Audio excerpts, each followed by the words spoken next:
What's up, party people? This is Chapter 3, Section 1 of Marx Worldwide on the Development of the International Discourse on Marx since 1965 by Jan Hoff.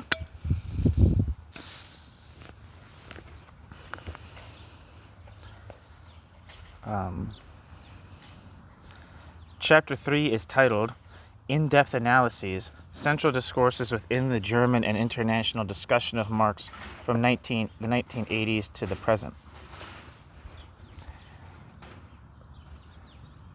Section 1 is titled The Understanding of the Object of Critique and Value Theory, with the headings On the Understanding of the Object of the Critique of Political Economy, a survey of the international debate on Marx's theory of value, with a particular focus on the analysis of the value form. Summary.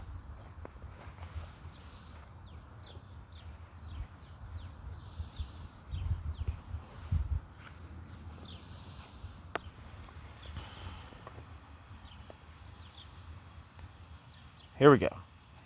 And this is the beginning, like the intro to the whole chapter. Chapter 3. In-depth analyses, central discourses within the German and international discussions of Marx from the 1980s to the present. In the following presentation, in which themes developed thus far are to be explored at greater depth, various approaches to the interpretation of the method of political economy will play a particular role. Here, the engagement with Marx's method within the historical reception of his works will be considered to the extent that this method is taken to relate to the object of economic science. Despite the extremely problematic bearing of Friedrich Engels' engagement with methodological questions in his famous review of Marx's A Contribution to the Critique of Political Economy, it is to the former's credit that in 1859, as one of the very first interpreters of Marx, Engels drew attention to the significance of, quote, the working out of the method which underlies Marx's critique of political economy, end quote. Even if Engels' review is marked by errors of interpretation which would have disastrous consequences for the history of the reception of Marx. Thus, although the methodological problematic was already discussed within the reception of Marx's works during the latter's own lifetime, as is indicated by the survey of this reception provided by Marx in the postface to the second edition of the first volume of Capital, the methodological discussion entered a new stage with the emergence of so-called Western Marxism after the First World War. The problematic of, quote, method was a central focus in Georg Lukács's History and Class Consciousness of 1923. Footnote. In the essay entitled, What is Orthodox Marxism?, the Hungarian philosopher writes as follows, quote, let us assume for the sake of argument that recent research has disproved once and for all every one of Marx's individual theses. Even if this were to be proved, every serious, quote, orthodox Marxist would still be able to accept all such modern findings without reservations, and hence dismiss all of Marx's theses in toto, without having to renounce his orthodoxy for a single moment. Orthodox Marxism, therefore, does not imply the uncritical acceptance of the results of Marx's investigations. It is not the, quote, belief in this or that thesis, nor the exegesis of a, quote, sacred book. On the contrary, orthodoxy refers exclusively to method. It is the scientific conviction that dialectical materialism is the road to truth, and that its methods can be developed, expanded, and deepened only along the lines laid down by its founders. It is the conviction, moreover, that all attempts to surpass or, quote, improve it have led and must lead to oversimplification, triviality, and eclecticism, end quote. Lukács. End footnote. However, where the focus on the following is occasionally on the history of the development of the debate on the method of Marx's critique of political economy, attention will be directed to various historical approaches which, in the context of interpreting Marx's method, also formulate propositions about the object of Marx's theory. Ultimately, behind the approaches to the investigation of Marx's method discussed here lie a series of theoretical undertakings which are themselves also effective in the investigation of the capitalist mode of production itself, i.e. in the investigation of the very object of Marx's critical inquiry. The goal of Marx's engagement with the object of his inquiry was to undertake an investigation into and to elaborate an exposition of the internal interconnections between economic categories and relations, and to reveal the economic law of motion of modern bourgeois society. laws of motion of modern bourgeois society. In general, the guiding insight here is that the methodological discussion, the discussion of Marx's method, must be oriented not least to the, quote, matter itself, unquote, i.e. to the object which Marx's method relates. According to an adequate understanding of method, the Marxian one is not the result of arbitrary criteria, nor can it be applied externally to the object of inquiry, but must correspond to this object's own internal structure, as it were. Ultimately, in any adequate methodological reception of Marx, the object of his inquiry also becomes a central focus via the engagement with his method. The problematic of method cannot be isolated from the problematic of the object. The period from approximately 1980 to the present has been marked by the emergence of new theoretical currents within the international reception of Marx. This new phase can be distinguished from the preceding one and its associated theoretical currents, the earlier phase having been initiated in the 1950s or 1960s. On the whole, there was a further deepening of the international Marx discourse during the more recent period. Important results yielded by the historical development of theory since 1980 will be evaluated here. However, the following exposition necessarily comprises two intertwining strands. On the one hand, it is a question of exploring in detail the state of the international discussion of Marx's critique of political economy with regard to several important problematics. To this extent, footnote, not all centrally significant ranges of problems can be considered here, however, end footnote. To this extent, the present exposition refers to the historical developments in the reception of Marx's critique of political economy. On the other hand, this exposition cannot avoid an extensive consideration of Marx's primary texts themselves, since these constitute the decisive point of reference for and background to the debate from the 1980s to the present. Such a treatment is simply indispensable for the present purposes. It follows from the nature of the object of the present study that these two strands must necessarily be continually interwoven. However, to make it patently clear, in the present study it cannot or should it be a question of, quote, solving, once and for all, the problems thrown up by or resulting from Marx's approach itself. An example would be the much discussed problem of Marx's relation to Hegel. No such pretensions are harbored here.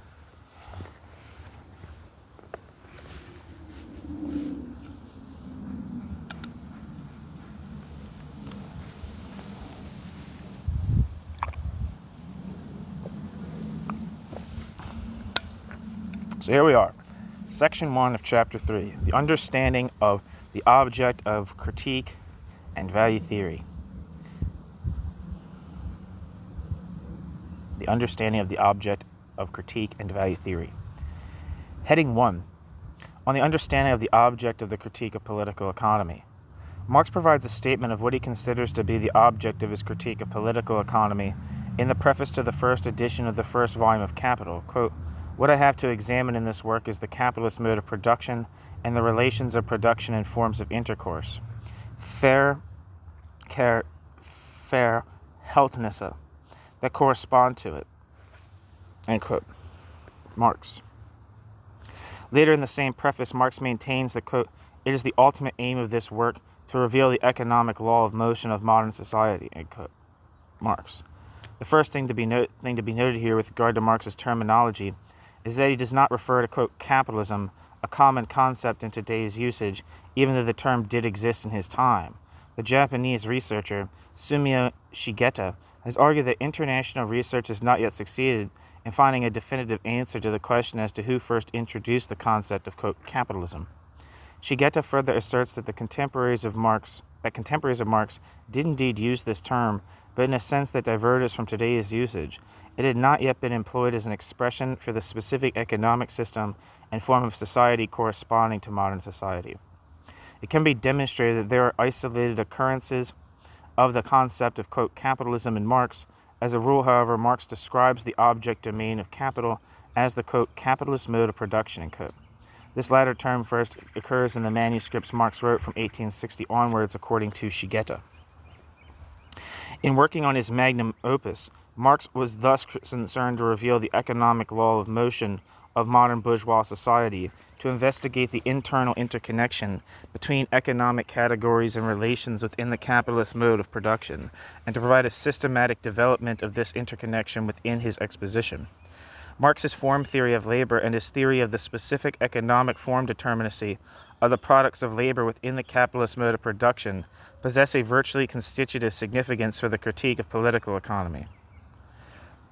Marx refers to the doubling of the commodity into commodity and money in the process of value exchange. Quote, it is not simply the exchange process as a mere, quote, social metabolism that Marx presents. Rather, it is the exchange process as a, quote, social metabolism, unquote, in which, and this is essential, the products of labor are commodities or money, i.e. they assume or possess a specific form determinacy.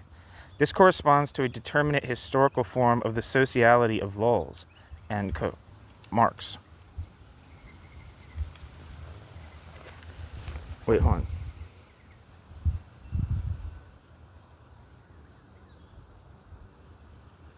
I fucked up. Let me repeat that. Where the hell am I? Marx refers to the doubling of the commodity into commodity and money in the process of value exchange. Quote, it is not simply the exchange process as a mere, quote, social metabolism that Marx presents. Rather, it is the exchange process as a, quote, social metabolism in which, and this is essential, the products of labor are commodities or money, i.e. they assume or possess a specific form determinacy. This corresponds to a determinate historical form of the sociality of labors, end quote. And that quote's from Jan Hoff himself from another piece. Marx is concerned to draw attention to the decisive aspect of form determinacy as characteristic not only of his theory of the commodity and his theory of money, but also of his theory of the capitalist mode of production on all levels of his exposition. According to Marx, a shortcoming of previous economic theory formation lies precisely in the insufficient sensitivity displayed by political economists to the moment of form determinacy. Marx expresses the following criticism in the Grundrisse. Quote, when it is said that capital is, quote, accumulated, parenthesis, realized, in parenthesis, labor, parenthesis, properly objectified, vergegenständlichte, in bracket, labor, which serves as the, sorry, I fucked that up. God, I'm not doing good. Marx expresses the following criticism in the Grundrisse, quote, when it is said that capital is, quote, accumulated, realized labor, properly objectified, vergegenständlichte labor, which serves as the means for new labor, production, end quote, then this refers to the simple material of capital, end quote. Then this refers to the end quote Marx. Then this refers to the simple material of capital without regard to the formal character without which it is not capital. This means nothing more than capital is an instrument of production, end quote. Marx.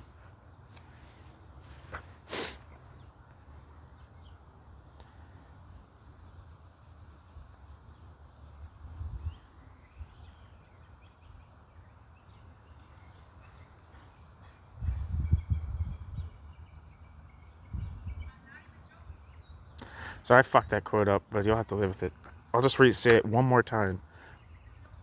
Marx expresses the following criticism in the Grundrisse, quote, when it is said that capital, quote, is accumulated, realized labor, properly objectified, vergegenständlichte labor, which serves as the means for new labor production, end quote, then this refers to the simple material of capital, without regard to the formal character without which capital is not capital.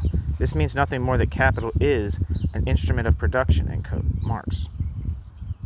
The most important German language study on the understanding of the object of the critique of political economy was that presented by Helmut Brentel. However, Brentel's approach is located within a broader scientific context, which must first be outlined. The context in question is formed by the, quote, Frankfurt current of investigation into the understanding of the object and method of the critique of political economy, a research orientation which, although it has yielded results that have occasionally diverged widely with regard to detail, by and large proceeds on the basis of similar lines of inquiry. Hans-Georg Backhaus and Helmut Reichelt can be considered early exponents of this orientation, which played an important part in shaping the research controversies within the German Marx-Gesellschaft, the Marx Society, which was started by Backhaus and Reichelt, I believe. A, quote, intermediate generation of researchers is presented by Helmut Brentel and Diethard Behrens. I have a piece by Diethard Behrens on this channel. The, quote, younger generation includes researchers such as Nadia Rakovits. I just put up a piece by Nadia Rakovits on this channel that she wrote in collaboration with Frank Engster as an obituary for Hans-Georg Bachhaus. Common points of reference for these three generations of, quote, Frankfurt researchers are the following. Firstly, the critical distancing of their interpretation of Marx from Marxist-Leninist orthodoxy and or from Friedrich Engels' understanding of the Marxian critique of political economy. Secondly, an insistence on the specific interconnection between the theory of value and the theory of money in Marx. Thirdly, research into the specific interconnection between the sphere of simple circulation and capital. In particular, the approach taken by Hans-Georg Bachhaus to research into the specific unity of the theory of value and the theory of money has exerted an influence far beyond the German language discussion.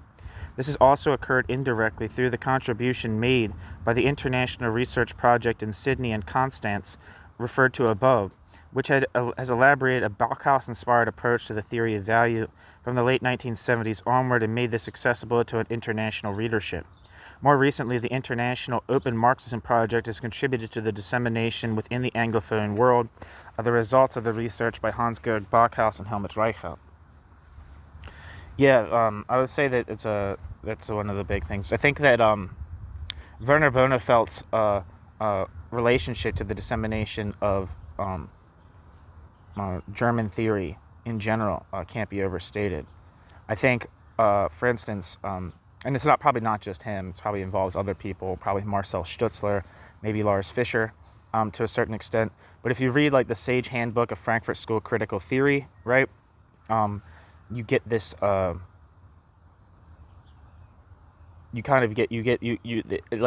me personally, it like opened a whole world of theorists that I was not previously familiar with from the German context, who are drawing specifically on the critical theory inspired Marx reception of Bachhaus and Reichelt, amongst others, Schmidt, Kroll.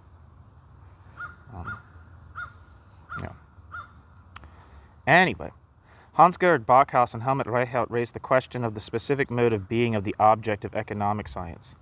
According to these theorists, economic categories correspond to a, quote, reality sui generis beyond the duality of the subjective and the objective. On this view, economic categories are to be reconstructed as, quote, subjective objective forms or as, quote, objective forms of thought, end quote. Bachhaus aims to provide a fundamental theory of the economic object.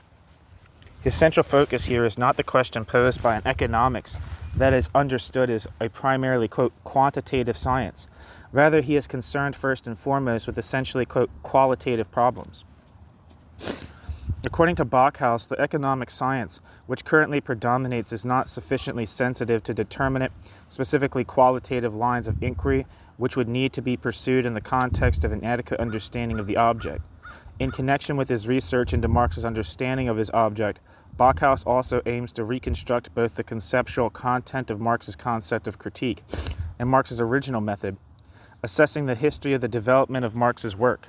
Bachhaus maintains that, after reaching a certain point in the course of the elaboration of his critique of political economy, Marx, quote, concealed this original method with the result that it became unrecognizable in its specificity. Footnote. One of the most significant Frankfurt-based exegetes of Marx, Alfred Schmidt, drew attention to the centrality of the Marxian concept of critique during the wave of capital reception of the late 1960s. End footnote.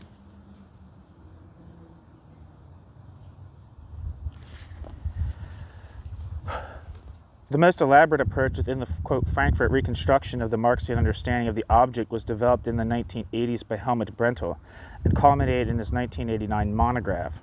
According to the latter, one of the basic features of the critique of political economy consists in the fact that Marx placed the actual object domain of economic science, i.e. economic social objects and forms, at the center of his investigation.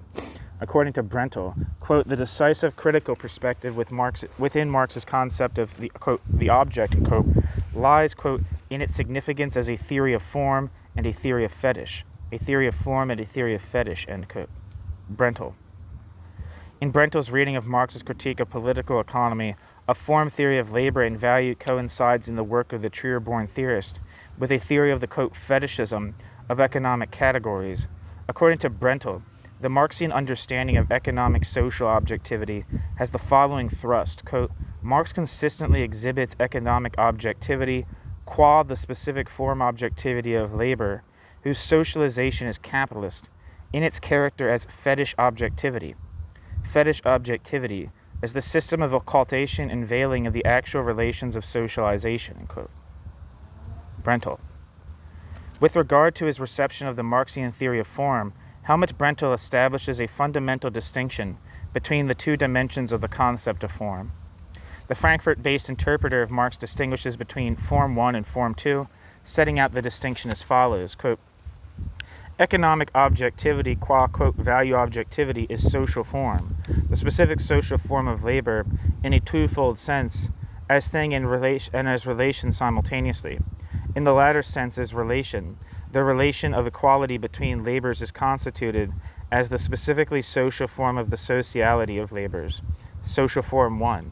In the former sense, as thing, on the one hand, value itself gains an objective character and is manifested as the fetishistic natural feature of the products of labor in bourgeois society, form 1. On the other hand, such value must attain a form of existence in a value form, in the natural form as of another commodity as an equivalent form. End quote.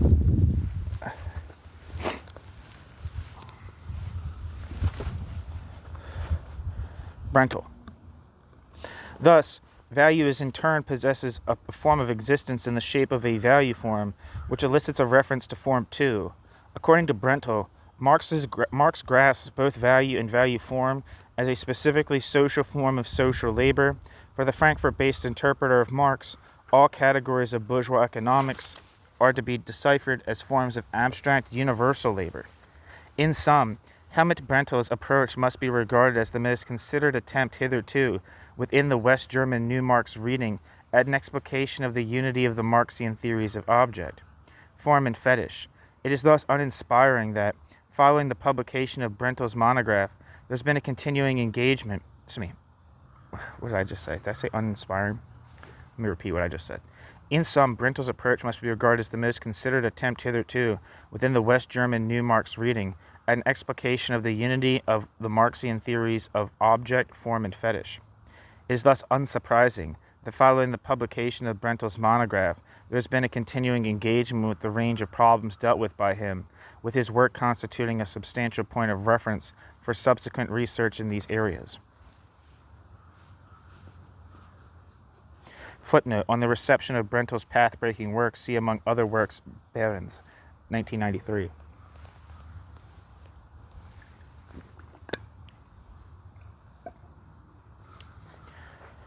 And footnote.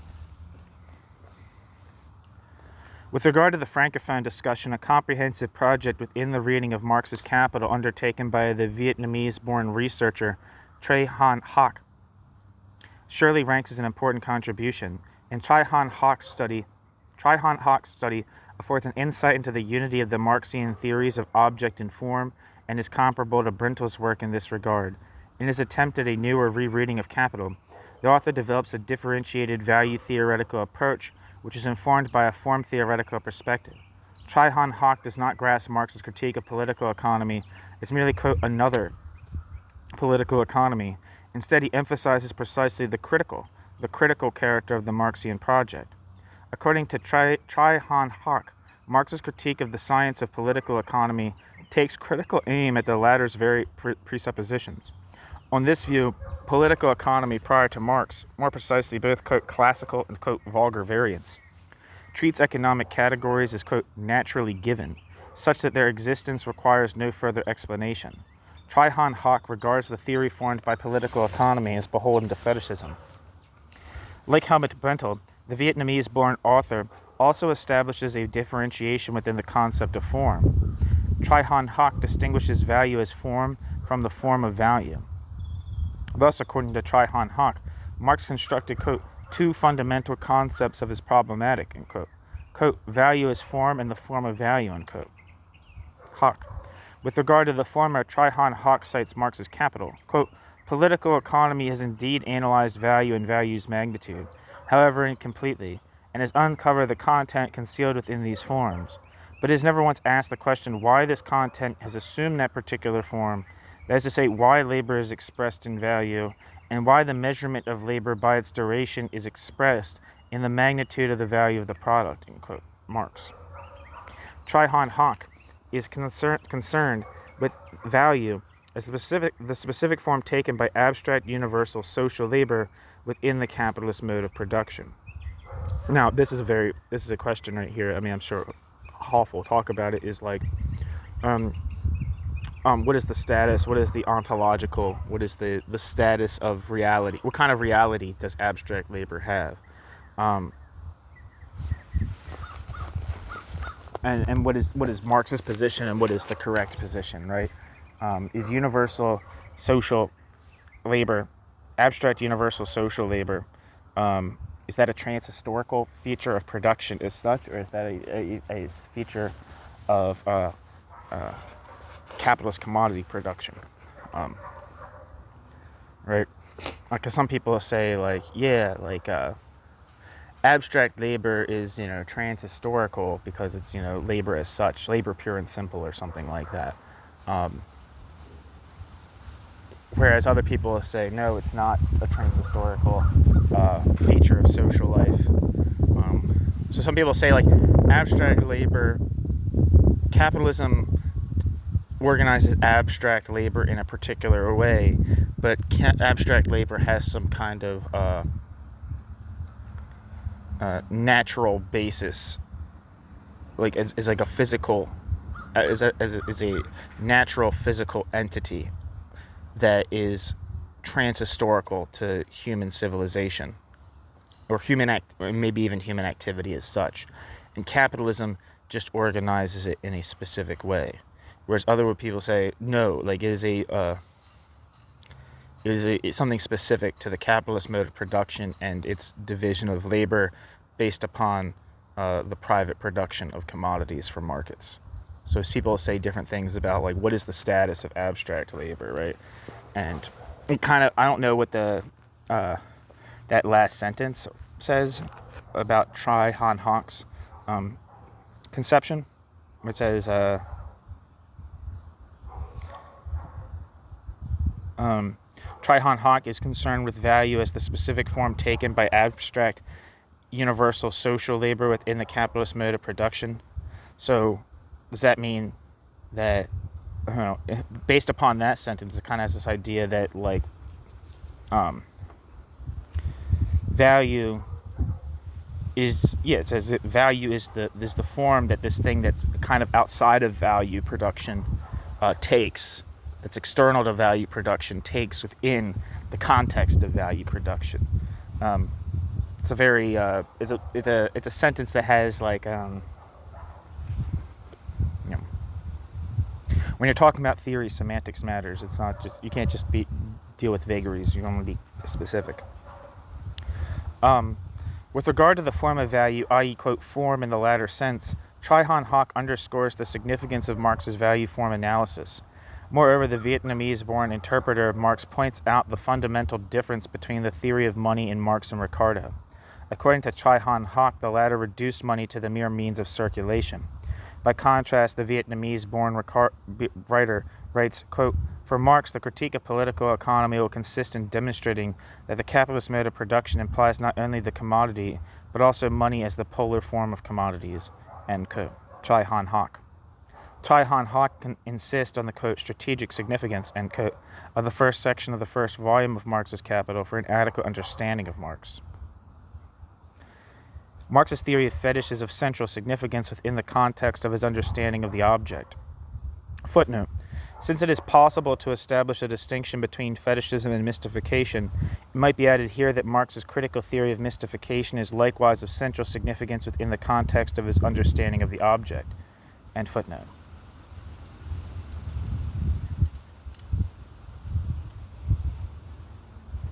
The theory of fetish plays a prominent role within the German language reception of Marx's critique of political economy. However, It is no longer a specificity of the German language discussion that a great deal of attention is devoted to Marx's theory of fetish.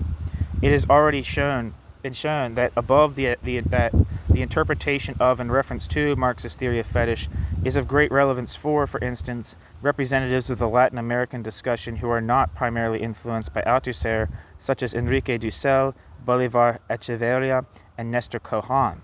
Since the 1990s, and perhaps earlier, the interpreters of Marx associated with the Greek journal Thesis, John Milios and Dimitri Dimolis, have engaged extensively with the fetish problematic. These theorists consider the theory of fetishism to be a central moment of Marx's critique of political economy, and one which is to be assessed positively. Dimolis and Milios strictly oppose the limitation of the discussion of fetishism to the first chapter of the first volume of Capital. These authors ascribe a central significance to Marx's theory of capital fetishism, arguing that it cannot be ignored. Dimolis and Milios charge Althusser with having fallen foul of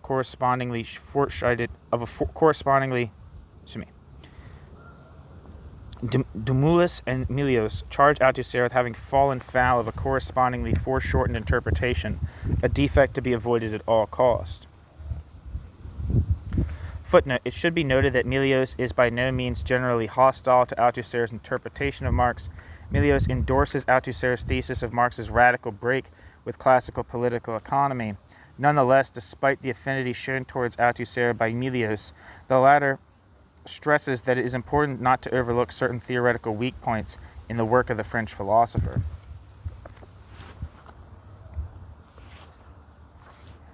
And it seems like, I don't know, it seems like that's not like a very specific thing to Althusser, right? The idea that Marx's research project constituted some kind of theoretical break, constitute a theoretical break with core aspects of classical political economy, as represented by Smith and Ricardo.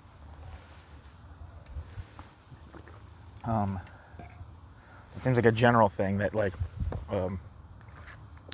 that is adopted by a wide swath of the people discussed in this book.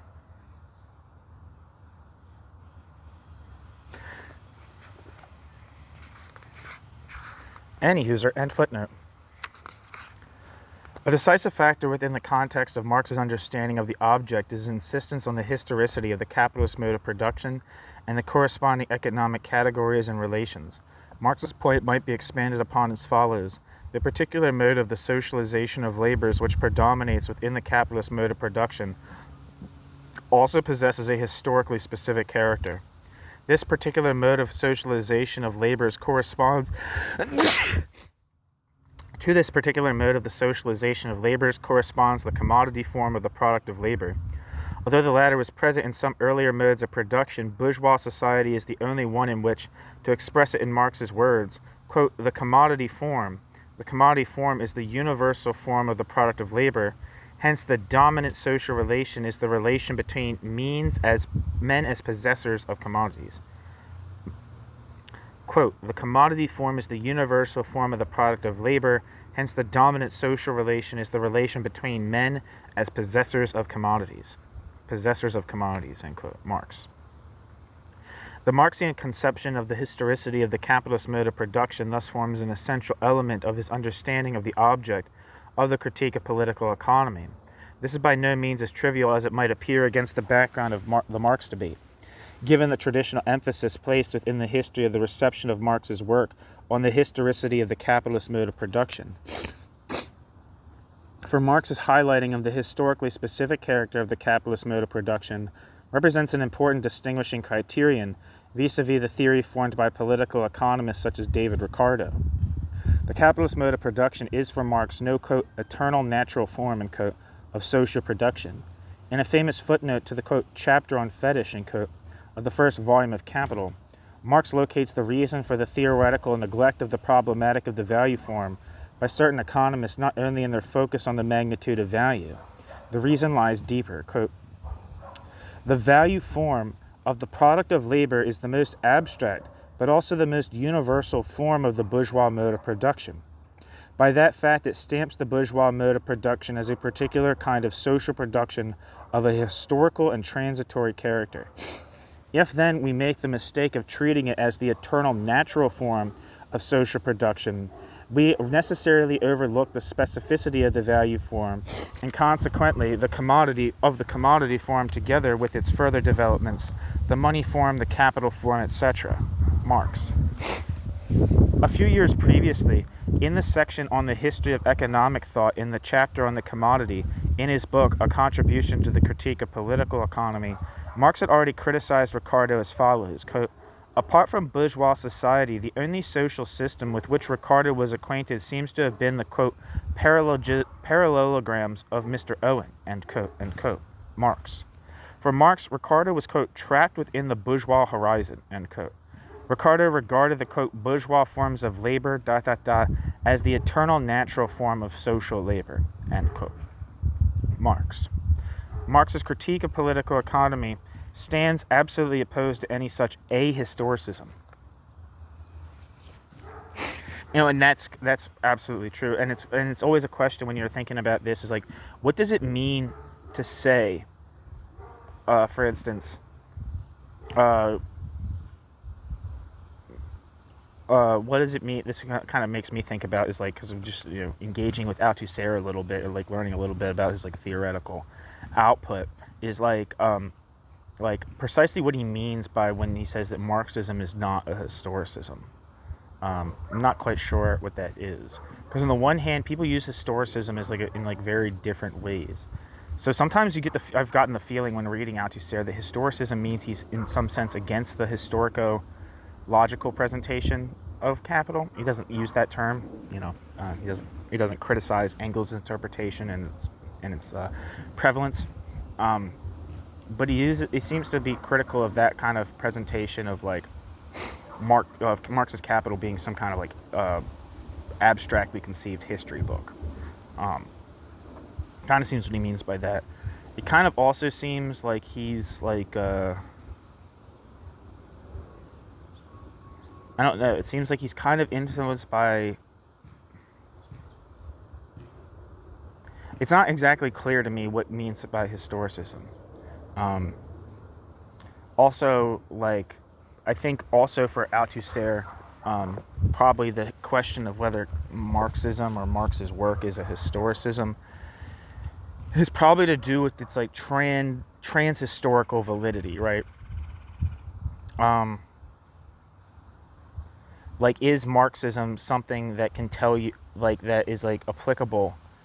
Like, if it's a science, right? If it's a science, it's not just a science of like the capitalist mode of production, right? It's a science about like human society as general. So there's kind of like a degree to which is like people who will say that like Marx's theoretical work is primarily pertains to specifically the capitalist mode of production and specifically to its laws, and the laws that are discussed in it are laws that are specific to the capitalist mode of production and not laws that are specific to like history in general, right? And if you take that, then like Marxism is like a historicism in the sense that its like primary focus is on this specific mode, right? And it seems like Althusser, in trying to like vindicate Marxism as a science, which is kind of like the core of his project, is like Marxism is science. With that in mind, it seems like he's like wants to say that like Marxism has like discovered like trans-historical laws of social development, which other people seem very much more inclined to like reject, right? Like the anti-positivist, like the historicist, Hegelian influence reading of Marx's Capital is very much opposed to that trans-historic and conception of Marx's project. It's like a kind of like what Marx would call like a historical philosophical kind of whatever he says in that letter to the one populist guy. So basically all I'm saying is like,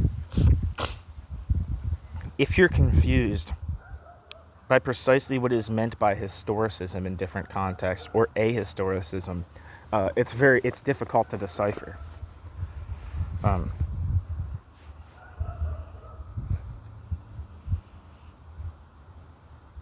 for me at least. Within the context of his fundamental thesis of the two different, quote, theoretical fields, that of political economy on the one hand, and that of Marx's critique of political economy on the other, Michal Heinrich attempts to demonstrate that Marx overcomes the ahistoricism of political economy, albeit partially. Together with this fundamental thesis, Heinrich also provides a contribution in the 90s to the interpretation of Marx's understanding of the object of critique. His contribution was connected to Heinrich's reception and redefinition of Althusser's concept of, quote, theoretical field. In Heinrich's reading of Marx, a fundamental significance is accorded to a supposedly essential feature of Marx's theory, namely its overcoming of individualism, anthropologism, ahistoricism, and through an epistemological critique, empiricism. According to Heinrich, both classical economics and the vulgar economics so castigated by Marx share a common, quote, theoretical field, i.e. they share determinate foundational concepts, which form the presuppositions of their actual discourses, with regard to their object and with the possibilities of reproducing the latter theoretically. For Heinrich, the constitutive moments of this, quote, theoretical field of political economy are thus ahistoricism, whereby the capitalist mode of production is conceived of as the eternal natural form of social production, anthropologism, whereby the assumption of a fixed, quote, human essence forms a point of reference for formation of theory, individualism, whereby it appears that individuals immediately constitute the social interrelation, and empiricism, whereby the social interrelation appears to be immediately transparent with, quote, essence and, quote, manifestation, and, quote, directly coinciding. Footnote: for Marx to take account of the difference between essence and manifestation is of decisive importance. In the third volume of Capital, he writes that, quote, all science would be superfluous if the form of appearance of things directly coincided with their essence, end quote. Marx. In a letter written to his friend Ludwig Kugelmann in 1868, Marx makes the critical observation that, quote, the vulgar economist thinks he has made a great discovery when faced with the disclosure of the intrinsic interconnection. He insists that things look different in appearance. In fact, he prides himself in his clinging to appearances and believing them to be the ultimate. Why then have science at all? End quote. Marx. End footnote. Incidentally, it should be noted that Heinrich's thesis of the common, quote, theoretical field shared by classical and vulgar economics by no means implies that he levels all the differences between them. Heinrich argues that for his part, Marx broke with this, quote, theoretical field successfully on the whole, although not entirely. Yet on Heinrich's assessment, Marx did not possess an adequate conception of the, quote, theoretical field that he had overcome, nor did he completely grasp the status of his own scientifically revolutionary theory. On Heinrich's view, these circumstances led to ambivalences in Marx's theory. To gloss Heinrich's approach, the break with the, quote, theoretical field of political economy can be grasped as the core conceptual content of Marx's, quote, scientific revolution, end quote. A decisive factor here is the way in which Heinrich construes the concept of scientific revolution. Quote, by scientific revolution, what is understood is not merely the transition to a new paradigm, but only to such a paradigm that is broken with the theoretical field of previous paradigms, end quote. This implies that it is by no means sufficient in order to qualify as a scientific revolution that new questions are posed. Rather, quote, this science's concept of the object is concept of reality. This science's concept of the object. This science's concept of reality. This science's concept of reality. And also in connection with this, the concept of science. The concept of science itself must have been transformed, end quote. Marx. It would seem, on the basis of Heinrich's arguments, that the theoretical difference between the classical economist and Karl Marx ought to be assessed as being even greater and more fundamental than Marx himself believed. According to Heinrich, the classical economists, in contrast to Marx, do not have within their scope the non-empirical level of theory necessary for a sufficient theoretical penetration of the object of political economy. However, interpretations have also been put forward which at least tend to run counter to Heinrich's view that Ricardo was not able to marshal a non-empirical level of theory. Thus, the Czechoslovak philosopher and Marx researcher Jindřich Zelení offered the interpretation in the 1960s that, quote, in Ricardo's analysis of capitalism, There is an implied conception of the scientific mode of explanation, Zeleny,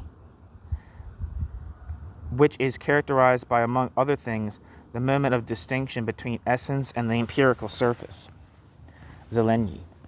The circumstance that the corresponding problematic has not been discussed as intensively as might have been hoped within the German language interpretation of Marx can be attributed to the scarcely comprehensible reluctance on the part of many of those with an interest in Marx to engage in detail with Ricardo's magnum opus, Principles of Political Economy and Taxation.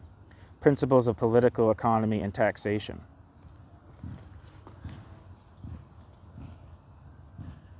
Footnote. I would exempt Michael Heinrich from this charge, in footnote.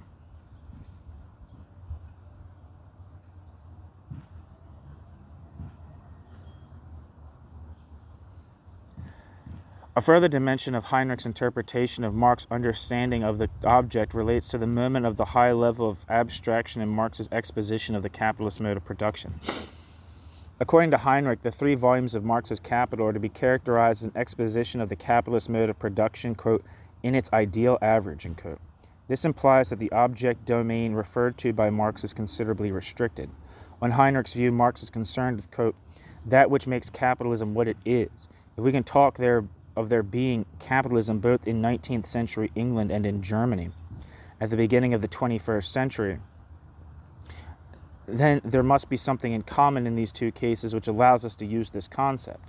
Marx's exposition is oriented towards precisely this commonality, which is to be found in each and every developed capitalism.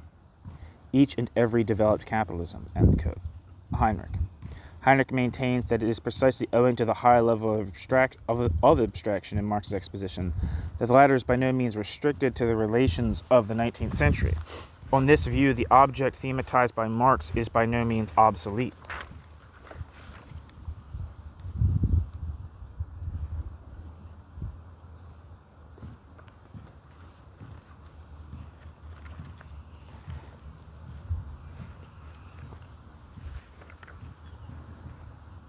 New heading. Heading 2. A survey of the international debate on Marxist theory of value with a particular focus on the analysis of the value form.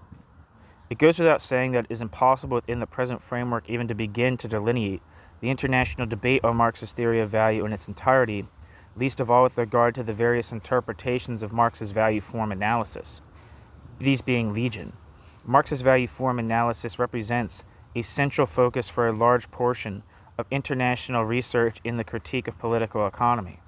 Accordingly, the following exposition merely highlights a few particularly prominent approaches to the interpretation of Marx's theory of value and his theory of the value form that have emerged in recent decades. First, however, it is necessary to return once again to Marx himself in order to indicate the theoretical point of reference of the debate.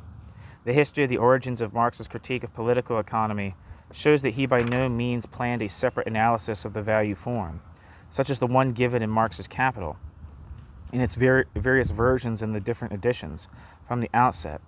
The value form analysis in Marx's Capital is to be understood as the result of a protracted process of self-clarification and elaboration with regard to the theory of value and the theory of money. The Grundrisse der Kritik der politischen Ökonomie of 1857-8 begins with an extensive critique of Proudhonism.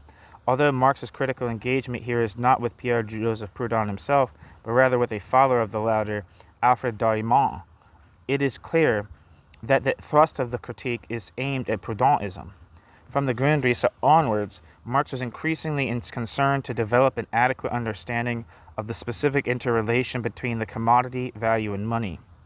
Accordingly, Marx was able to hone his critique of Proudhon in the book, A Contribution to the Critique of Political Economy, as follows, quote, it was left to M. Proudhon and his school to declare seriously that the degradation of money and the exaltation of commodities was the essence of socialism, and thereby to reduce socialism to an elementary misunderstanding of the inevitable correlation existing between commodities and money, end quote. Marx first expounded his theory of money in a truly comprehensive way toward the end of the 1850s, firstly in the Grundrisse and in the text, and subsequently in a more elaborated form in A Contribution to the Critique of Political Economy.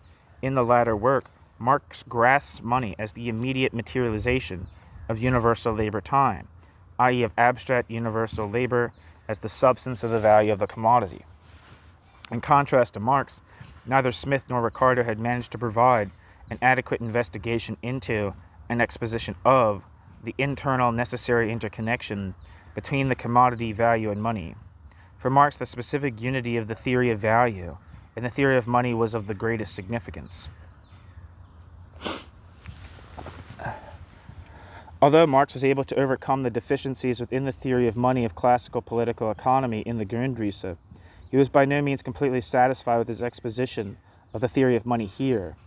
Furthermore, the path from the Grundrisse to a contribution to the critique of political economy certainly did not present itself as a simple one for Marx. Having broken off an intermediate draft, the so-called text, Marx decided to restrict the scope of his work initially to the theory of the commodity, the theory of value, and the theory of money.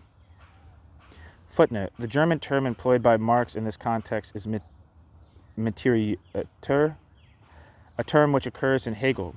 When used by Marx in his appendix to the first edition of the first volume of Capital, quote, the value form is translated by Mike Roth and Val Zuchting as, quote, material expressions, end quote. And footnote. The final version appeared in the early summer of 1859 under the title of A Contribution to the Critique of Political Economy. Here, in his first systematic exposition of the critique of political economy to be published, Marx ventures to address a complex of themes which Marx himself describes as the, quote, most difficult because most abstract part of political economy, end quote. Marx. In A Contribution to the Critique of Political Economy, Marx first considers the initial category, the commodity in its two opposing dimensions, i.e. use value and exchange value, and undertakes an analysis of these two opposing determinations. In addition, he analyzes the two opposing determinations of labor and identifies the labor objectified in exchange value as abstract, universal, or equal social labor, whereas the labor objectified in use values is a concrete, particular entity. Footnote: it should be borne in mind that in the book, A Contribution to the Critique of Political Economy, Marx had not yet established the precise terminological distinction between value and exchange value, with the latter as the form manifestation of the former, that he would subsequently apply in Marx's Capital. At a later point in the text, Marx segues into the exchange process. Quote, so far, two aspects of the commodity, use value and exchange value, have been examined.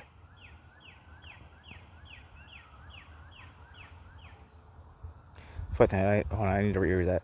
It should be borne in mind that in A Contribution to the Critique of Political Economy, Marx had not yet established the precise terminological distinction between value and exchange value, with exchange value as the form of manifestation of value that Marx would subsequently apply in Capital. End footnote. At a later point in the text, Marx segues into the exchange process. Quote, so far, two aspects of the commodity, use value and exchange value, have been examined, but each one separately. The commodity, however, is the direct unity of use value and exchange value, and at the same time it is a commodity only in relation to other commodities. The exchange process of commodities is the real relation that exists between them, end quote.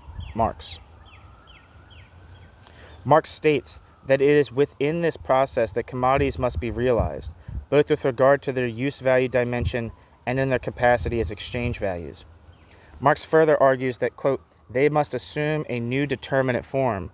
They must evolve money so as to be able to confront one another as exchange values, end quote. Marx. Marx thus develops a monetary theory of value, a specific unity of the theory of value and the theory of money. Subsequently, in his 1859 text, he states that, quote, the principal difficulty in the analysis of money is surmounted as soon as it is understood that the commodity is the origin of money, end quote. Marx. If the various excursions on the history of economic thought in the book, A Contribution to the Critique of Political Economy, are disregarded, the development of money in the exchange process from the structure of the commodity is followed directly by the exposition of the functions of money. The book, A Contribution to the Critique of Political Economy, comes to an end before the subsequent categorical transition, i.e. the transformation of money into capital. The corresponding continuation of the text published in 1859 is to be found at the beginning of the 1861-63 manuscripts. During his work on these manuscripts, Marx arrived at a new understanding of his theory of value through his critical engagement with Ricardo and Bailey, among others.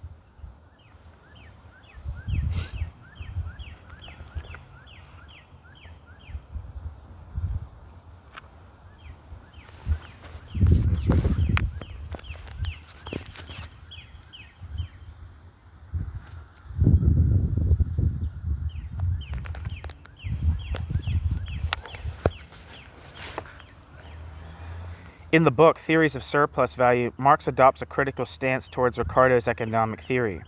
Marx charges Ricardo with failing to investigate the specific determination of the labor, which presents itself in exchange value or in value. Quote, Ricardo does not investigate the character of this labor. Ricardo thus fails to grasp the interconnection between this labor and money, and fails to understand that it must present itself in money. End quote. Marx. As a consequence, the interconnection, which it might be added as a specifically necessary one, between the determination of value through labor time and the fact that, quote, commodities must necessarily proceed to the formation of money, end quote, escapes Ricardo. Marx adds the following comment, hence his erroneous theory of money, end quote.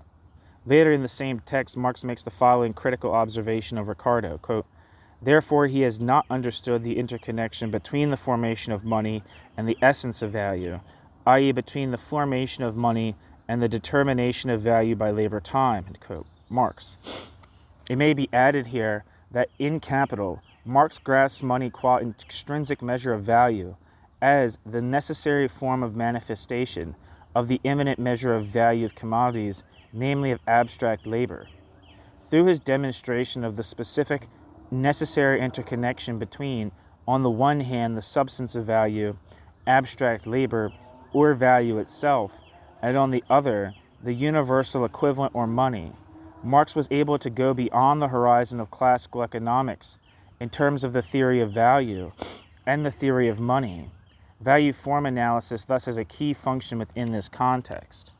During the course of the 1860s, Marx thus further deepened his research into the theory of value / the theory of money, even though he had already published his theory of value / his theory of money at the level of abstraction of simple circulation in the book, A Contribution to the Critique of Political Economy. Following the appearance of the latter work, however, it became clear to Marx that this already published version of his theory of value could not be the final one. On the 13th of October, 1866, Marx wrote a letter to Ludwig Kugelmann in which he revealed his thinking with regard to the opening section of the first volume of Marx's Capital.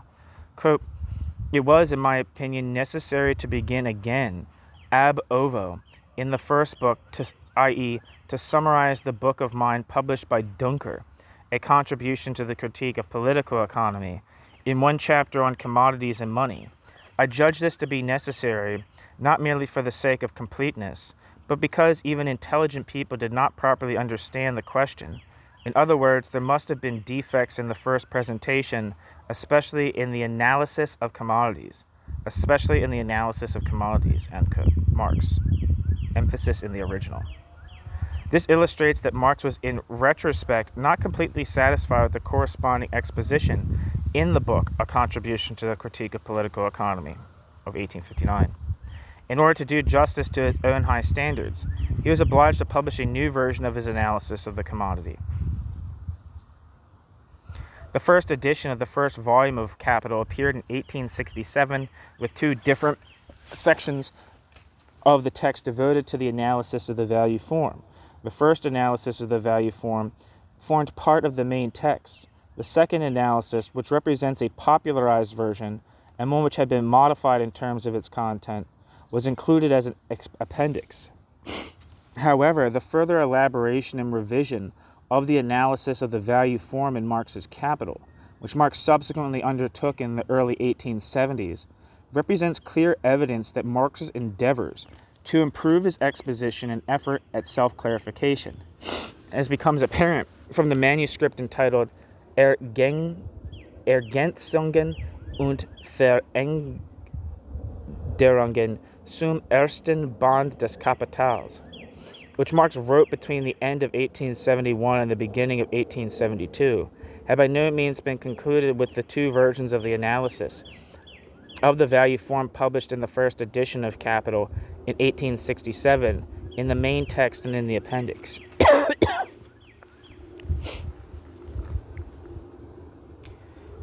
Footnote. In an 1867 letter to Engels, Marx states the following, quote, 1. I have written an appendix in which I set out the same subject again as simply and as much in the manner of a school textbook as possible. 2. I divided each successive proposition into paras, etc., each with its own heading as you advised. In the preface, I then tell the, quote, non-dialectical reader to skip page X to Y and instead read the appendix, end quote. Marx.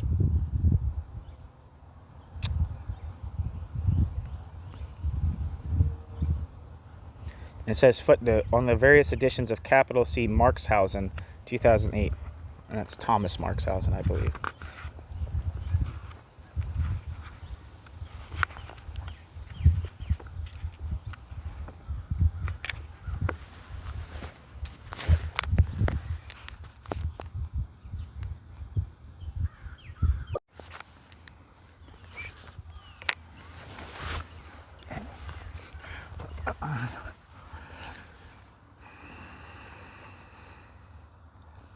At this point, the Marx interpretation of the Australian Anitra Nelson can be critically interrogated. With regard to the analysis of the value form, the latter author comments that the changes undertaken by Marx from one edition to the next principally relate to stylistic questions and clarifications, etc., rather than to substantial revisions of content.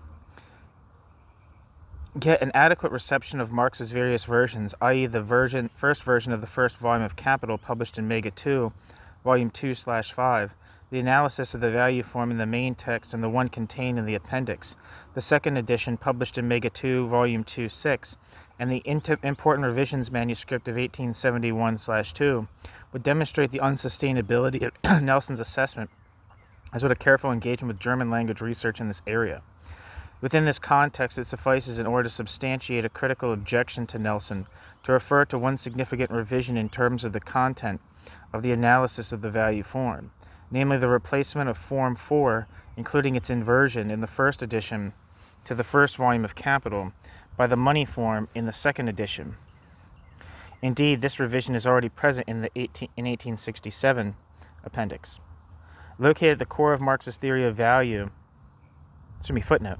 However, both versions of the analysis of the value form in the 1867 edition of Marx's Capital, i.e. in the main text and in the appendix, have also been published in English in an edition to which Nelson refers. The appendix in the 1867 version edition of Capital on the value form analysis was also published in English translation in the Capital and Class Journal.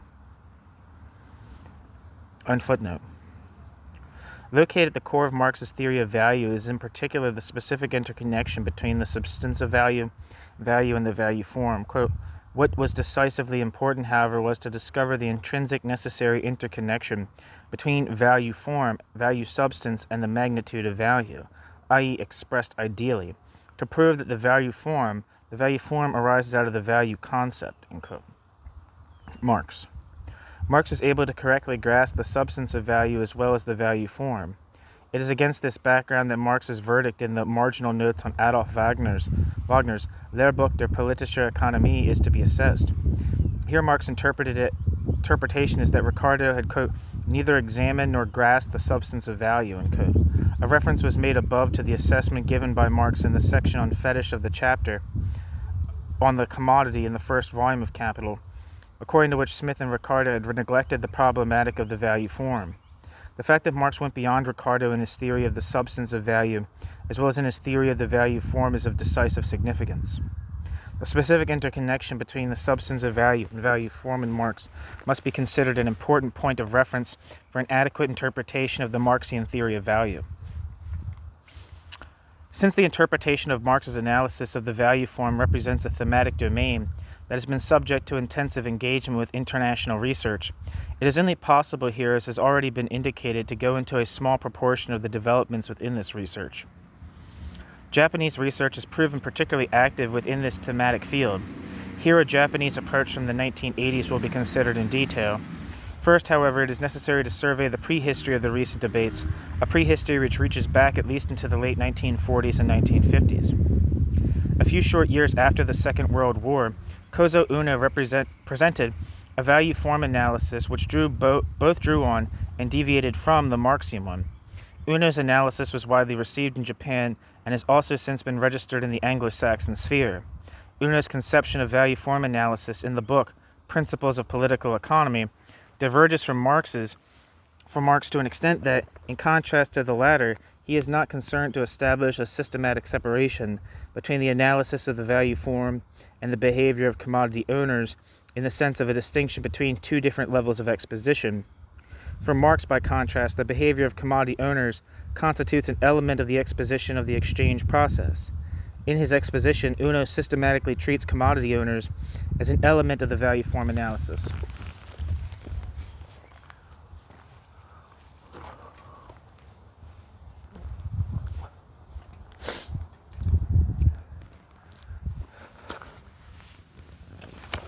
Fuck. Fuck. Ugh. Son of a bitch.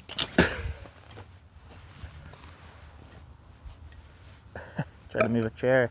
Then I moved it too far and it went to the grass and I sunk into a hole.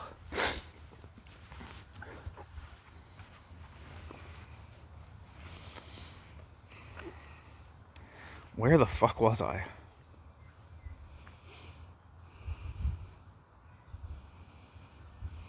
In Uno's exposition, Uno systematically treats commodity owners as an element of the value form analysis. If Lenin finds itself at the pole of relative form of value, with the code at the opposite pole of the equivalent form, this implies the following for Uno. Quote, "Of course, this value expression is a subjective evaluation on the part of the Lenin owner. It has nothing to do with a similar value expression of the owner of the coat. In the former expression, the coat is nothing more than a value-reflecting object in the mind of the Lenin owner. Because of this expression, however, the use value of the coat, no matter what the subjective evaluation of its owner turns out to be, already embodies the value of linen. In other words, the owner of the coat can at any moment obtain 20 yards of linen for his coat, if he so desires. He is placed in the position, without so asking, of being able to purchase 20 yards of linen with his coat at a moment's notice, whereas the linen owner, who actually desires the coat and is willing to pay for it with linen, is in no position actively to realize the exchange. It is apparent that commodity owners are accorded a different significance in Marx's and Uno's respective analyses of the value form. Marx systematically abstracts from commodity owners and from their actions in his analysis of the value form, and indeed only mentions them on a few isolated occasions within this context. For example, in certain passages with an explanatory character in his popularizing appendix to the first edition of Capital. The opposite is true of Uno's value form analysis, in which commodity owners play a systematic role. This is particularly true of the commodity owner whose commodity finds itself at the pole of the relative form of value. Accordingly, there is no counterpart in the book Principles of Political Economy to the more or less strict Marxian separation, in the sense of a distinction between two different levels, between the analysis of the value form and the behavior of commodity owners. The British interpreter of Capital, Christopher Arthur, offers the following criticism of Kozo Uno's value form theory, which in fact represents a reworking of the Marxian analysis of the value form. Quote, "Whereas Uno interprets the forms of value in the context of the process of exchange, I argue that we must entirely abstract from owners and their proposals in deriving the forms of value, at the level of abstraction of Marx's first chapter. The standpoint of the owners is appropriate only when the real process of exchange is to be concretely addressed, as it is in his second chapter." End quote. Arthur's criticism against Uno, that the analysis of the value form ought to abstract from commodity owners, is not new, however. The same criticism was leveled against Uno within the Japanese discussion shortly after the Second World War by Samizo Kuruma. Incidentally, no mention of Kuruma is made by Arthur. The differing conceptions represented by Kozo Uno and Samizo Kuruma with regard to value-form theory formed the foundation of one of the most important controversies around Marx-inspired value theory in post-war Japan. In my opinion, the decisive point here is not that Uno delivers a misinterpretation of Marx. It is well known that Uno aspired to provide more than a mere interpretation of Marx and his principles of political economy. Uno's intention as an independent theorist was to provide an exposition of the, quote, matter itself by drawing on Marx's approach, but correcting the alleged deficiencies of Marx. In Uno's exposition of the, quote, matter itself, Uno thus diverges from Marx. The systematic reference to commodity owners constitutes an element of Marx's exposition of the exchange process. It strikes me as questionable whether a convincing argument can be found that Marx's far-reaching separation in his exposition, a separation between the analysis of the value form on the one hand and the analysis of the behavior of commodity owners on the other, should be abandoned, as is done by Uno. In any case, the value form can certainly be analyzed without systematic reference to commodity owners. By contrast, such systematic reference is necessary in the exposition of the exchange process. Through the treatment of value form theory and the theory of the exchange process on two different levels, the exposition in Marx's Capital appears as clearly structured. It is also Michael Heinrich's reading that the form analysis and the exposition of the exchange process, with the latter encompassing the exposition of the actions of commodity owners, are located on two different levels in Marx's theory. Heinrich is ultimately critical in his assessment of Marx's insertion of the money form into the analysis of the value form in Capital, a revision which first occurs in the popularized appendix to the first edition of 1867 and is maintained thereafter. Since the strict separation between these two levels of exposition can no longer be maintained in this altered theoretical context. In this new context, according to Heinrich, Marx's argument refers to the actions of commodity owners and abandons the purely form-analytic level. Yet this scenario must still be sharply distinguished from Uno's approach to the analysis of the value form, in which commodity owners play a systematic role from the simple, isolated, or accidental form of value onwards. In the first edition of Marx's Capital, Marx frames his transition in the exposition of the exchange process as follows, quote, the commodity is immediate unity of use value and exchange value. The commodity is immediate unity of use value and exchange value, thus of two opposed entities. Thus it is an immediate contradiction. This contradiction must develop as soon as the commodity is no longer considered as hitherto in an analytic manner, at one time from the viewpoint of use value, and at another from the viewpoint of exchange value, but is as a whole really related to other commodities. The real relation of commodities to one another, however, is their process of exchange, end quote, Marx. Here Marx makes it clear that the following exposition will take place at a new level. However, to return to the Japanese discussion with regard to the interpretation of the opening section of the first volume of Capital, it should be borne in mind that the strict differentiation between Marx's value form analysis and his exposition of the exchange process has played an important role not only in the German language or Italian discussions, in the interpretations of Michael Heinrich, Dieter Wolff, and Roberto Fineschi, among others, but also in parts of the Japanese discussion itself. Thus, the strict differentiation between these two levels of Marx's exposition was absolutely fundamental to Samizo Kuruma's reconstruction of Marx's theory of money. The Japanese discussion, both within and beyond the Uno school, has yielded numerous research contributions on the set of problems associated with the theory of value and of money. In the mid-1980s, Masao Oguro described the intensive research activity in his native country as follows, quote, in Japan, the analysis of the value form has very frequently been the focus of discussion, particularly following the Second World War. Over 200 books or articles have been written on this topic alone. Over the last 10 years or so, this problem has once again been discussed intensively, which has served to deepen the understanding of the analysis of the value form in Japan, unquote. Oguro. The specifically qualitative conceptual content of Marx's value form analysis was also registered in an early stage in the Japanese discussion. The specifically qualitative problematic of the value form analysis was also a focus of research undertaken by Shimizu Kuruma. The latter's interpretation of Marx's value form analysis and the exposition of the exchange process, an interpretation which he set out in a book published in 1957, exerted a great influence on the Japanese discussion of the first two chapters of Marx's Capital, as per the second edition of 1872-3, but remained virtually unknown in Germany, and especially in the western part of the country. In his interpretation, Kuruma was concerned with the interconnection between the value form analysis and the exposition of commodity fetishism and the exposition of the exchange process.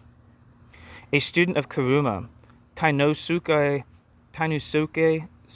Otani, writes that Kuruma had come to the conclusion that, quote, Marx himself had briefly but clearly indicated both the content and the structure of the theory of the formation of money and capital, end quote, with the following proposition, quote, the difficulty lies not in comprehending that money is a commodity, but in discovering how, why, and by what means a commodity becomes money, end quote, Marx.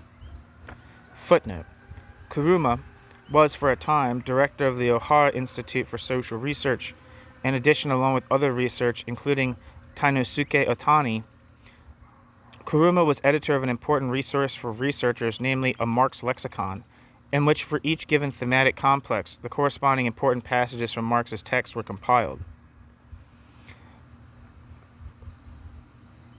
Tainosuke Otani and Ichiro Tsukin emphasized Kuruma's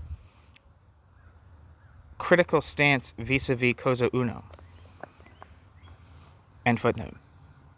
According to Kuruma, the quote, how and why and by what means, end quote, in the latter part of the proposition corresponds to the respective sections of Marx's text in the following sequence. Quote, Marx analyzes how, the how of money in the theory of the value form, and the why of money in the theory of the fetish character. Whereas in the theory of the exchange process, he examines the question of through what, end quote, Kuruma.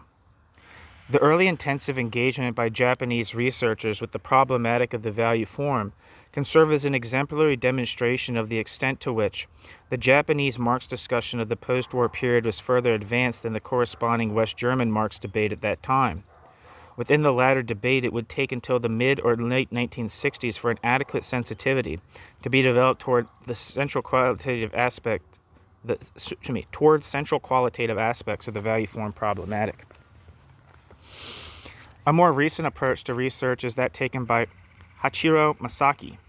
In the mid-1980s, Masaki presented the results of a lengthy research process in which he interpreted Marx's theory of the value form as being characterized by the configuration of two mutually exclusive logical procedures.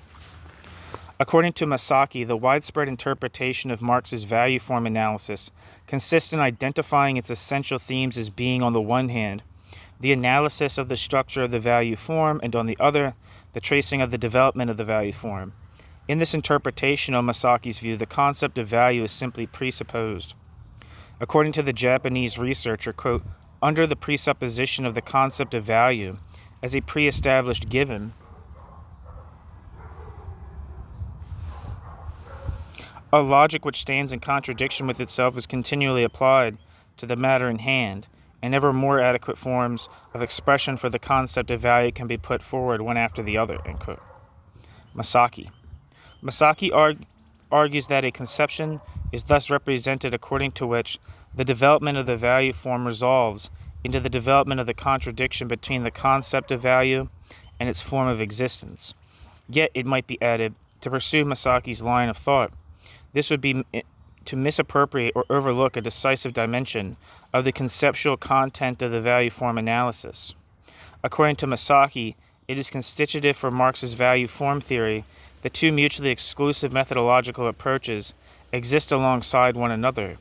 On the one hand, within the framework of an analytic genetic logic, Masaki himself concedes that this term is not entirely appropriate. The concept of value of substance is presupposed as a pre-established given. Within the context of this logic, the value form analysis is concerned with forms of manifestation as opposed to the constitution of that which is already presupposed, i.e. the substance of value. The starting point here, according to Masaki, consists in a substantially grounded relation of equality. The Japanese theorist argues that Marx proceeds differently, however, within the context of his, quote, logic of the language of commodities, end quote, in which Lenin as subject relates itself to the quote. Masaki maintains that Marx's corresponding argumentation stands, quote, diametrically opposed to the standpoint which presupposes the concept of value and the substance of value as given in their abstractness and sociality, and then sets about tracing the development of their phenomenal forms, end quote. Masaki. The constitution of that which is presupposed as given in analytic genetic logic is thematized within the, quote, logic of the language of commodities, end quote. By this, Masaki means that the linen which finds itself in the relative form of value first becomes a commodity in its relation to the equivalent, i.e. to the coat. Quote, value emerges simultaneously with the separation of value from the natural form, end quote. Masaki. Masaki argues that in the, quote, logic of the language of commodities, end quote, passive commodities are no longer equated. Instead, it is the commodity finding itself in the relative form of value, which itself, qua subject, posits the relationship of equality. Masaki seems to be of the opinion that within the context of the analytic genetic method, the distinction cannot adequately be maintained between the roles played by two commodities facing each other at opposite poles of the value expression, i.e. in which one commodity is to be found at the pole of the relative form of value and the other at that of the equivalent form.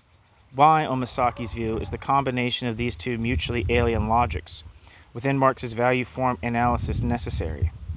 In the exchange relation, quote, a qualitative equalization or abstraction occurs as the presupposition of exchange. However, the foundation of this equalization cannot be posited through the logic of the, quote, language of commodities, end quote, itself. Although this logic involves the operation of an abstraction from the given properties of the commodity, this operation does not extend to the necessary selection of labor from these properties in order to highlight it, labor, as the substantial foundation of the value relation. End quote, Masaki.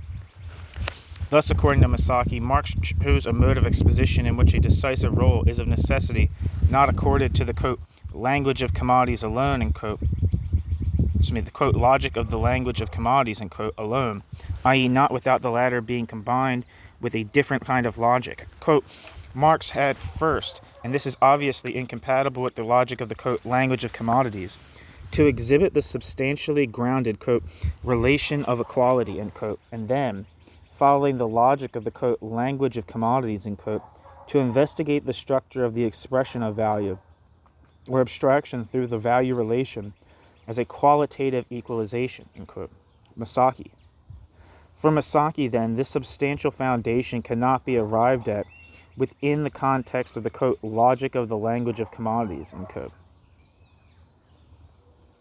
But once it has been presupposed, and this occurs through the combination of the other alien method, the substantial foundation can also be adequately abstracted within the, quote, logic of the language of commodities, end quote. In the 1980s, probably the most significant exponent of the Frankfurt value form theory discourse initiated in the 1960s by Hans-Georg Backhaus was Helmut Brentel, whose basic premise was that Marx had elaborated a criticism of pre-monetary approaches to the theory of value within the course of his exposition. According to Brentel, Marx's analysis of the value form sets itself various tasks. In Brentel's interpretation of Marx's value form theory, a characteristic feature of the latter consists in its unambiguous directional orientation. Although this aspect of Marx's theory had already been emphasized by other authors before Brentel, the Frankfurt-based interpreter of Marx considered particularly important a theory of the constitution of value which he argues is implied by the theory of the value form. According to Brentel, the equalization of the labors contained in the commodities as abstract universal and equal social labors occurs within the commodity relation. Brentel writes that the critical point of Marx's theory of the constitution of value, the crucial point of Marx's theory of the constitution of value consists in his assertion of the, quote, positiveness of value and exchange value, of the substance of value and the value form in each other and as one, within the actual commodity relation. In each other and as one within the actual commodity relation, end quote. Brentel. Form and substance are located within a co-originary relationship of positing. At the same time, Brentel discovers within Marx's analysis of the value form an engagement with the aporias of merely, quote, simple forms of value. Quote, whereas the quote, simple forms of value ultimately could not issue in a truly universal expression of value, and thus in a true constitution of value, the putative abstract universal labor only ever being posited merely aporetically. It is only with the universal equivalent form, that the level of the actuality of the value form is reached, end quote. Brentel.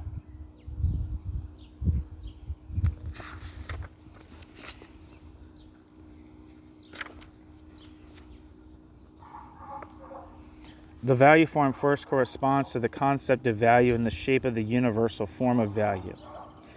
Brentel's interpretation coincides with Marx's theory here.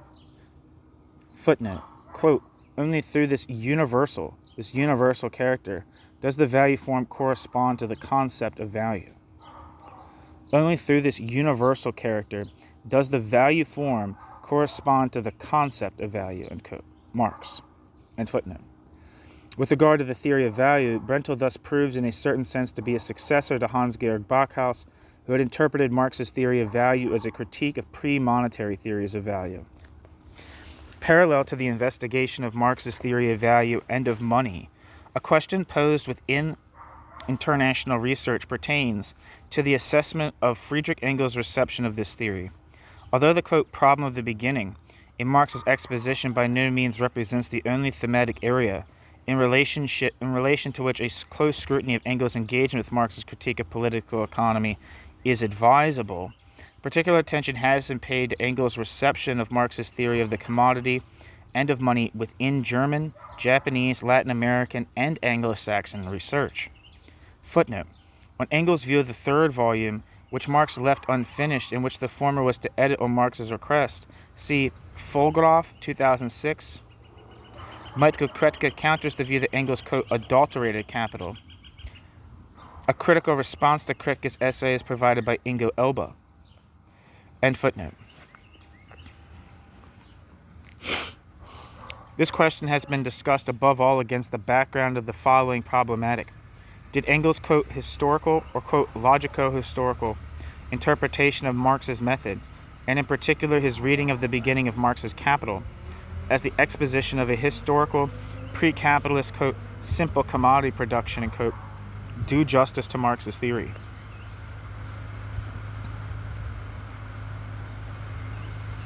In the 1970s, Heinz-Dieter Kitzsteiner and Hans-Georg Backhaus, among others, had already addressed the aporias and deficiencies within Engels' reception of Marx's critique of political economy. Backhaus reprised his central ideas on this score together with Helmut Reichelt in 1994. Christopher Arthur subsequently expressed criticism of Engels' view of Marx's critique of political economy in a contribution published in 1996, marking the centenary of the former's death in 1895. Footnote. It should be borne in mind that there is also a tradition in the Anglo-Saxon world in which theoretical differences between Marx and Engels are emphasized or demonstrated. Works by Norman Levine can be cited within this context. It should be noted, however, that Arthur critically distances himself from Levine. End footnote. Arthur's critical engagement with Engels' reception of Marx's critique of political economy relies principally on Engels' review of a contribution to the critique of political economy and on his preface and postface to the third volume of Marx's Capital. It is well known that the first of these texts by Engels is of decisive significance with regard to the conception corresponding to the so-called logico-historical reading of Marx's critique of political economy, whereas Engels' preface and postface to the third volume of Marx's Capital as the same status in connection with the conception of, quote, simple commodity production, end quote. Footnote. An enigma within research on Marx consists in the following. Why did Marx do nothing to prevent Engels' review, which according to much research fails to give an accurate representation of Marx's method, being published even though Das Volk, i.e. the organ in which the review appeared, was, quote, effectively edited by Marx, end quote, at that time? Alexander Malish, a Soviet Marx-Engels researcher, at one time speculated whether Marx might have asked Engels to, quote, place special emphasis on the problem of the relation between the logical and the historical in economic research, end quote. Alexander Malish, or Malish. The editors of the Mega 2 volume published in 1980 even proceed on the assumption that, quote, Marx edited the review himself, end quote. End footnote. Arthur correctly rejects Engels' interpretation that Marx's focus in the opening chapters of the first volume of Capital is on historical, pre-capitalist, quote, simple commodity production, end quote. Quote, the truth is that Marx never used the term, quote, simple commodity production, end quote, in his life, end quote. Arthur. What's his name? Paresh Chattopadhyay says that disagrees with this. He says this is not true, that Marx did use the term simple commodity production. So, I don't know. I'd have to see an example. Arthur remarks upon the influence exerted on the history of the reception of Marx by the interpretation deriving from Engels as follows, quote, generations of students have been taught Marxist economics on the basis of a distinction between capitalist production and, quote, simple commodity production, end quote. Yet this approach descends from Engels, not Marx, end quote. Arthur. The British interpreter of Marx also comments on the problem of the law of value. Of relevance for Arthur in this context is not merely the textual argument that Marx's object is, from the beginning of his exposition, the capitalist mode of production. Arthur also introduces another dimension, namely the thesis that no law of value in the Marxian sense can be held to prevail within, quote, simple commodity production, end quote. Quote, the law of value is not something lying at an origin, whether logical or historical. It is something that comes to be in the capitalist totality, end quote. Arthur. According to Arthur, the starting point of Marx's Capital is to be understood as a, quote, immature, abstract moment of a complex totality. Quote, the exposition has to remedy the insufficiency of the starting point by showing how value, in value's complete finished form, does make good the promise of a law of value, by grounding it in the developed value forms. First money, then capital, then productive labor, finally circulation and accumulation of capital. End quote. Arthur. There would seem to be a puzzling omission in Arthur's interpretation of Engels' reception of Marx's critique of political economy, however. The British philosopher scarcely takes into account a central text in Engels' reception, which refers, among other things, to Marx's theory and value and his theory of money. The text in question is Engels' 1868 synopsis of Capital, which received a certain amount of scrutiny within West German research already in the 1970s. And I'm not sure if this is in Engels' thing. I don't know if I've even read that review that is being criticized here. But one thing that I'm also curious about is, like, I think in Engels, and definitely in other people, but I think in Engels there's also this idea that once upon a time commodity, like in terms of like the transformation problem, that like once upon a time commodities did exchange at their values, and part of the reason why they exchange at their values is because in simple commodity production, the amount of labor that went into the production of each individual commodity was in some sense transparent to the community and transparent to the participants in exchange, and so there was like some kind of moral imperative that commodities exchanged at their value. And this is just a total this just seems like a very ridiculous assertion, right? For one, like that the idea that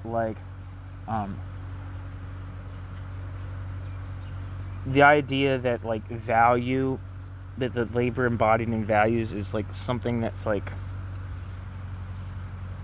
known by producers in exchange. It's a very much a makes impossible the conception of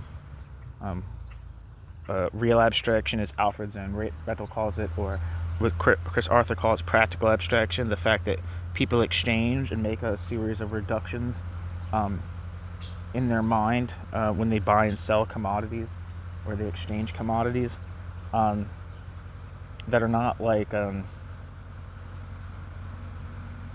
that are kind of not transparent to the actors, right? It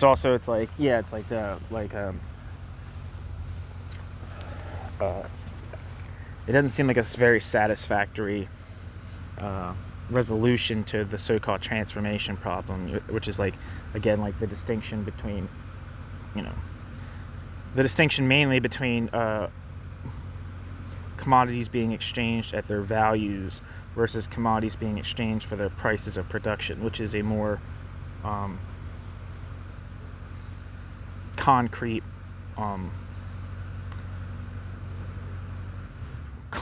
explanation of the ratio, the quantitative aspects of exchange, right?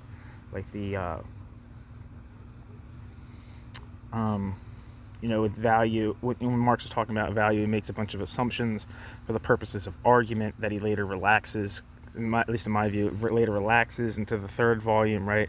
Assuming a bunch of things,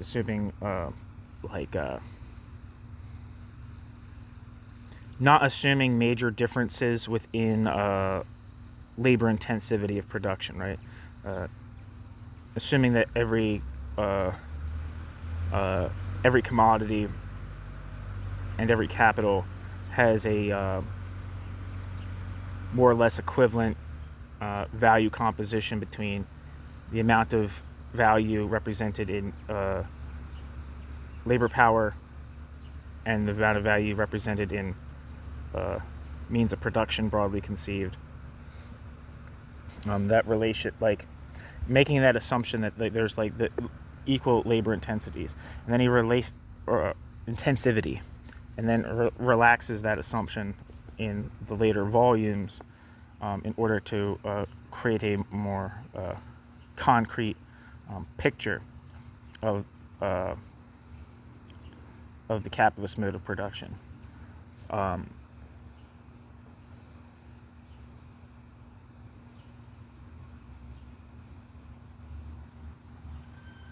Yeah, it seems that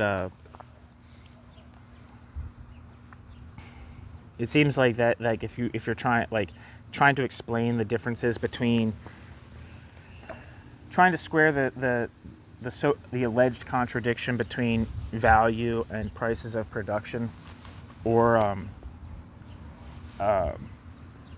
market value or market price, I feel like it's not helpful to assume that once upon a time things did exchange at their values and not at their market prices. It's not a helpful solution to that, to the arguments against Marx's critique of political economy from people like Eugen von Bauwerk and Borkiewicz. Sorry, I think I just said a whole bunch of gobbledygook there, but I think that was getting to something. Anyway, summary. With the research undertaken since the 1980s into the peculiar understanding of the object of the critique of political economy, benchmarks have been set for future interpretive approaches. Theoretical regression behind the state that the debate has thus reached ought no longer to be possible. It is, of course, the case that recent approaches to research in this area also have an extended prehistory.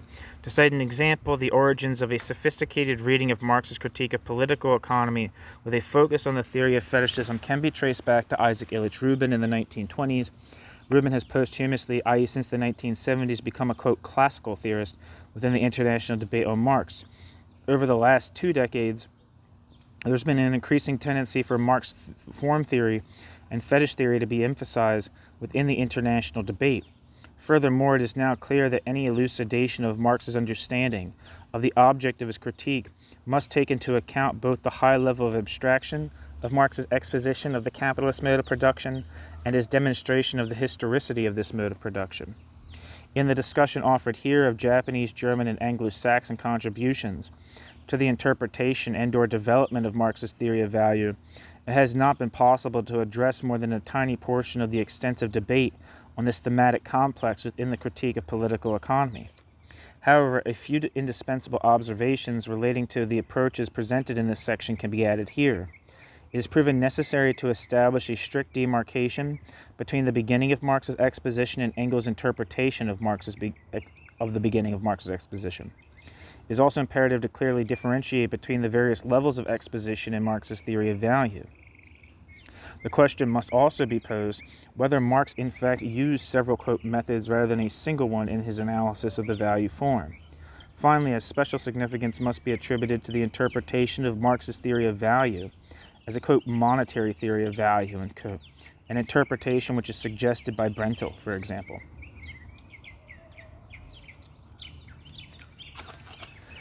Surveying the entirety of the international discussion of Marx's Capital beyond the approaches presented here, the emergence of the determinate interpretive tendency can be identified within the history of the reception of Marx's magnum opus.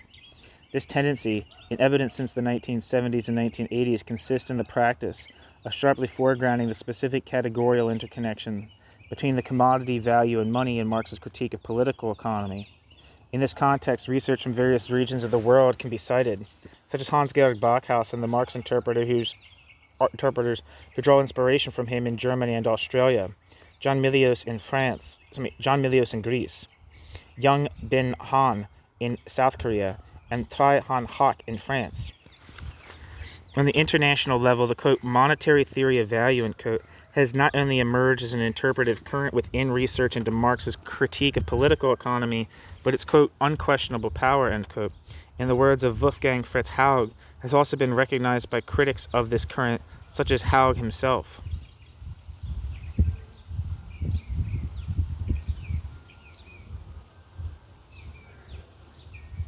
Crucially, the historical evolution of the reception of Marx by the interpretive current propounding the, quote, monetary theory of value, end quote, over the last 2 decades has been embedded within the general context of the worldwide development of a reading of Marx's Capital, which is oriented to form theory or form critique, or to the questions of methodology and social theory.